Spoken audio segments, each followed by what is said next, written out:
Yo, it's your boy back again, y'all. I ain't gonna lie. I just was making this video for y'all guys about my recovery, and I was gonna just be like, it just shut off on me. So I uploaded it anyway, and I was gonna just be like, forget about it, you know what I'm saying? But I don't want to look unprofessional, so I'm just gonna make a part two. You know what I'm saying? Low two today, so y'all gonna get two videos today. Which is cool. You know what I mean? Cause what I was saying, I need to finish what I was saying. I was just gonna say forget it, but what's up? I just had to delete some of my videos that I already had on my phone, but they on YouTube and stuff like that. I should have did that before when it went off the first time. But I just deleted some stuff, like some apps and stuff in my phone, and I thought that was going to do it. But I can tell that these videos take a lot of storage in your phone. So, but, I mean, it ain't nothing. It's a learning process or whatever, Like, y'all know me. My stuff be raw. So, it's not like, it's going to hurt nothing or anything like that. So, like I said, it's a learning process. Plus, like I said, I'm about to get these cameras and all this stuff, invested some money and blessed into, you know what I'm saying, to you guys, I love y'all guys, you know what I'm saying, love y'all support, thanks for all the support. But I'm gonna get back, you know what I'm saying, what I was saying. So I was saying before, I just watched it, so I know where it cut off at. That, I should have got drinking and drive, I should have got you drinking and driving a long time ago. And like I was saying before it shut off, I was sitting there talking this whole time when it shut off. I didn't even know it shut off. That's crazy. But hey, what can you do, huh? We learning out here, you know what I'm saying? But like I was saying, I remember one time I was helping my mom with her house, you know what I'm saying, one time. And my sister came down to Detroit because I was up there. I stayed up there for like 2 weeks, whatever, Actually, it might have been longer than that. Probably was like a month, maybe 3 weeks, because my mom's house caught a fire or whatever. So instead of hiring people, because she did, and somebody with insurance money sold it or whatever, I don't know what the case may be, whatever it was, but she knew I could do anything, you know what I'm saying, do about construction, whatever. So she came down here. I mean, she came pick me up. I went up there. I redid her walls, redid her bathroom, and funny story, I put drywall. My dad was telling me about this the other day when they was down here. I put the drywall over the heat vent, and forgot about it. So they had to cut it out later, you know what I mean? Because my dad know how to do construction too, but he works a lot, so he couldn't really do much on it.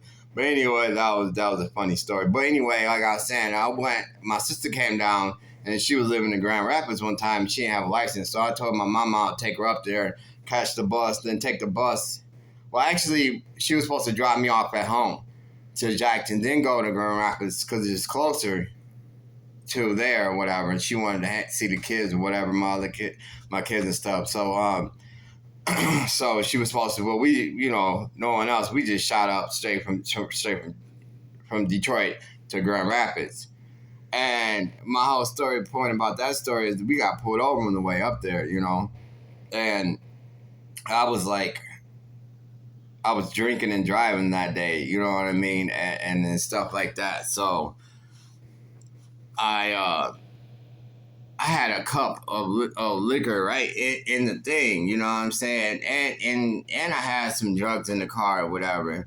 By the grace of God, like, you know what I'm saying, I don't know how we got, I got a shitload of tickets, I'll tell you that much, because my sister, we didn't have no insurance, but they let us go and drive, because we was right off the highway when we got put over. We was right there, not too far from our house.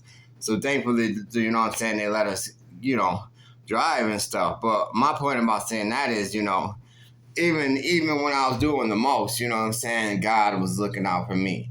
You know what I'm saying? And I got lucky on that point, because like I said, I could have got drinking and driving a lot of times because I didn't care about that. When you out there in that game, you out there doing all the things you're doing or whatever, you don't care. You know what I mean? Because you don't care about what happens to you. Because you don't care about, you feel bad or whatever, you depressed or whatever the case may be. So you don't really care about, you know what I'm saying, none of that stuff. Which is terrible, but I know that's the way it goes sometimes. You know what I mean? But And that's why I say like all the time that once you get in this recovery thing, your recovery journey, your confidence gonna go up. You know what I'm saying? You're gonna love yourself again, you know. And it's gonna take time, you know what I'm saying? Even me, you know what I'm saying, I went through so much stuff growing up or whatever the case may be there, you know. I didn't have that confidence. And it's funny, one thing about me is I acted like I had confidence, you know what I'm saying, all day long. But I didn't, you know. That was that fake confidence. Because if I did, I wouldn't be doing this stuff I was doing, you know what I mean? Like I've been through a lot. Like even now, like in the recovery journey, I have to go back and get custody of my kids. You know what I'm saying? I gotta prove to my kids and to the courts and you know all that I'm changing, that I'm willing to put in the work because you know. But yeah, CPS. I had CPS, you know, with my other kids or whatever, and like I didn't care. You know what I mean? I was dropping dirty. You know, and me, yeah, asked me to drop them. Like I already knew I was dirty. I ain't gonna hide it. You know what I'm saying? I was straight up. All right, well, let's go. Drop dirty. You know what I'm saying? Type stuff, and just didn't care. You know what I'm saying? Just didn't care about none of that. You know, even my kids, because you know, not saying like I don't love my kids or whatever, but when you in that addiction, you don't really care about nothing. All you care about is what you care about. You know what I mean? And that's why I say when they say being in recovery is a selfish program, it is, because if you really think about it, when you was in your addiction, you were selfish too. You know what I mean? So there really ain't no difference. You know what I mean? But the thing about when you was in addiction, you was selfish, but you was hurting the people around you, the people that care about you. You know what I'm saying? At least in this point, you selfish in your recovery, but you're helping and you proving to your family or whatever. Like you know what I mean? You make amends. You know what I mean? And it ain't gonna happen overnight. You know what I mean? You still don't have to prove for a long time. You know what I'm saying? Like every day. And like I said, as long as you're proving it to yourself, that's all that matter. Everything else gonna follow. You know what I mean? You ain't got to be like, okay, I got to prove to these people, you know, to the courts or to CPS or whatever. You know what I mean? That I'm doing better or whatever. Because at the end of the day, they're gonna see that. They're gonna see that you're doing better. They're gonna see that you're trying. They're gonna see that you're, you know what I mean, you making it work. You know what I mean? And like I said, all you need to focus on is you.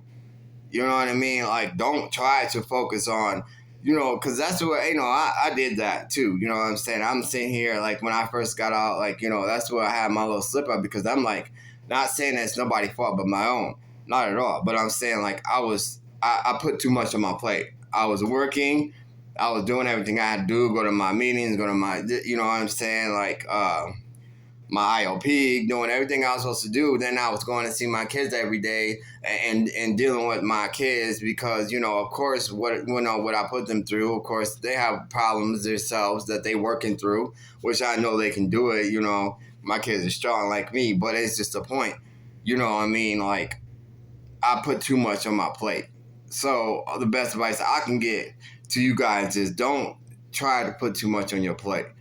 You know what I mean? Because it will stress you out. You know, because like all the things like my daughter, like she's going through some some problems herself with being depressed and with anxiety and stuff like that. So like I was trying to be there because I thought it was my fault. You know what I mean? Like and plus like I wanted to show my kids that I was better. You know what I mean? That I was getting better and I was doing better. Which I, you know, of course I should, you know what I mean? Like, obviously. But, like, going there every day after going to IOP, after getting out of work, and then dealing with them, then coming home, then have to do that. You know what I'm saying? It just, I overloaded myself. You know what I mean?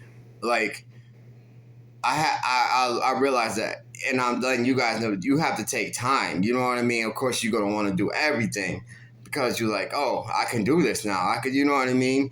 Like, and prove to everybody and show everybody that you're doing better, and which is good. But like I said, the best thing you could do right now is to prove to yourself. That's the only person that you got to prove it to is yourself. You got to work on yourself. You got to do what you got to do. You know what I mean? Like I said, after that, everything else is gonna follow. Like that's just point blank. Period.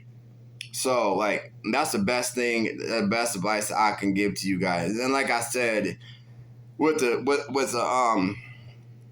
part where you need to, like I said, it's gonna be the hardest part is getting over them criminal activities. You know what I mean?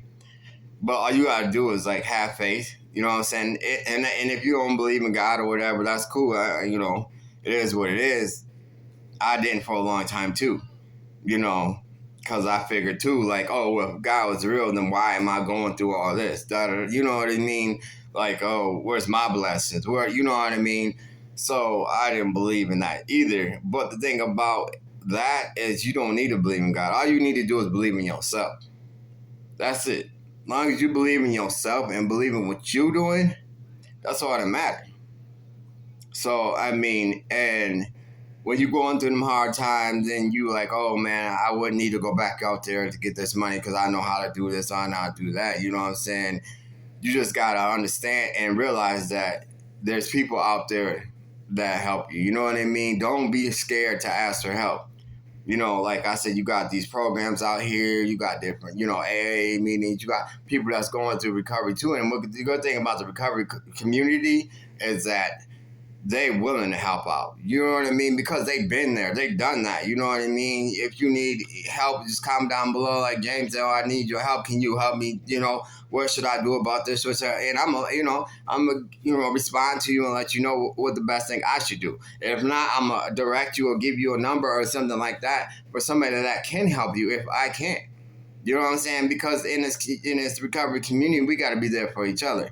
Because it's gonna be hard. This is gonna be the hardest thing that you had to do in your whole entire life. I'm not even gonna lie.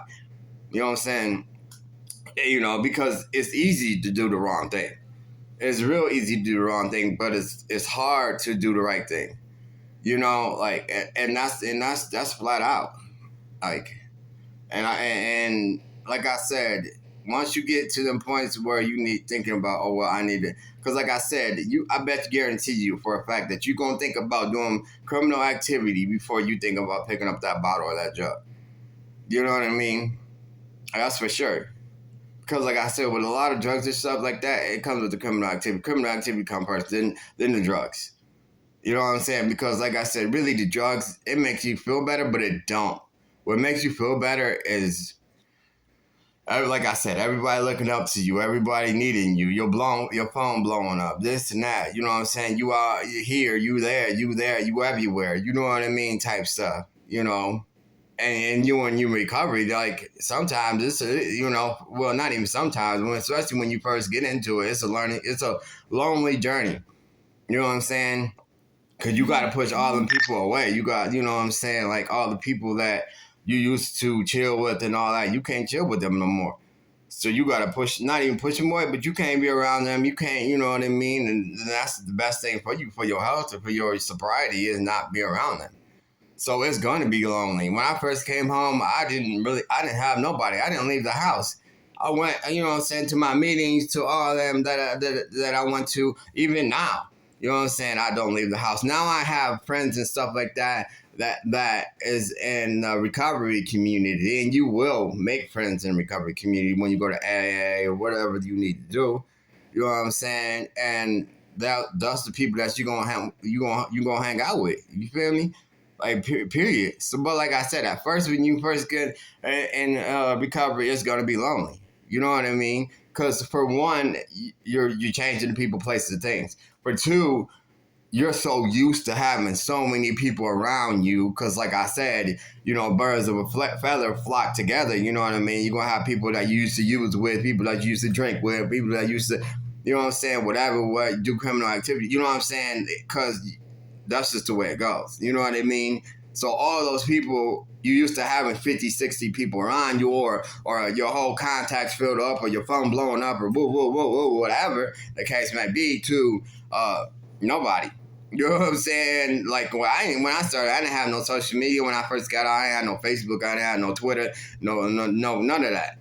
You know what I mean? I'm getting all that stuff right now, especially with doing this YouTube stuff, because I want to touch as many people as I can out here. You know what I'm saying?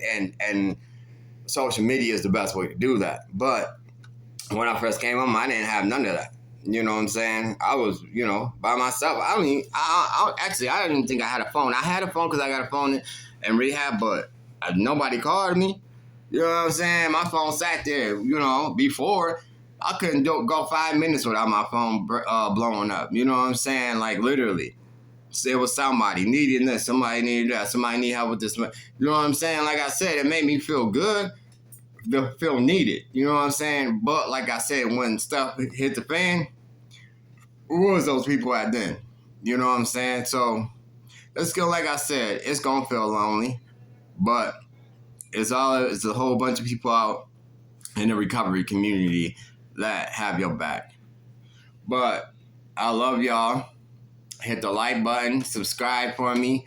You know what I'm saying? Share my YouTube with your friends, your family. You know what I mean? And so we can inspire other people out here. Because to me, that's what it's about. It's about inspiring people and giving people the tools to make it out here in this world. Because this world is hard enough. So, and that's why I do what I do. That's why I do this. So, I love y'all. Y'all hit the like button, you subscribe, and you already know I'm gonna have another video for y'all tomorrow. It's Bobo. Bobo. I'm gonna have another video for y'all tomorrow, though. All right, I'm gonna holler at y'all tomorrow. Peace.